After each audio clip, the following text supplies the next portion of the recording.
Le virus Ebola n'avait jamais été rencontré dans les pays qui l'affectent à l'heure actuelle en Afrique de l'Ouest. C'est un virus qu'on trouvait plutôt en République démocratique du Congo ou en Ouganda. Et ça explique en partie pourquoi c'est aussi difficile, pourquoi ces pays ont eu autant de difficultés à gérer l'épidémie, parce qu'ils n'avaient jamais été confrontés au virus Ebola. Donc les populations ne savaient pas reconnaître les signes. Par ailleurs, c'est des pays qui sont pauvres, donc les systèmes sanitaires sont plutôt peu développés. Les mesures habituelles d'endiguement de la contamination ont été mises en place très tardivement. Ça consiste essentiellement à isoler les personnes malades et à surveiller leurs proches pour s'assurer que le virus ne se transmette pas trop rapidement. Et tout ça a été fait de façon organisée très très tard. Donc ça a favorisé la circulation du virus d'abord en Guinée et puis ensuite au Libéria et en Sierra Leone.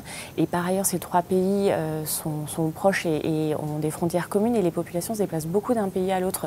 Et notamment à l'occasion des rites funéraires, des enterrements, qui conduisent les populations à se déplacer et à aller toucher les cadavres, à les laver et ça entraîne un contact très direct avec le virus.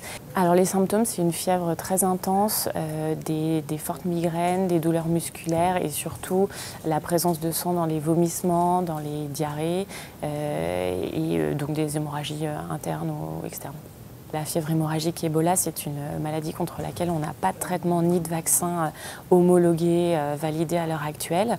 Ce qui est vrai néanmoins, c'est qu'il y a des recherches qui sont en cours, mais elles n'ont pas encore passé le stade pour la plupart du test sur l'animal. L'arrivée du virus en Europe ne peut pas être exclue dans l'absolu. Après, le risque paraît très très faible.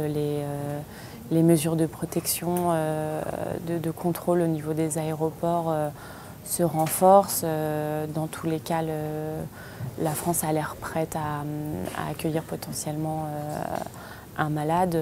Pour l'instant, un médecin du centre de référence national m'a dit qu'ils avaient ils avaient été contactés à moins d'une dizaine de reprises pour faire des tests, mais qui n'avaient jamais été alarmants, enfin, qui ont donné des résultats négatifs et qui n'avaient jamais été alarmants.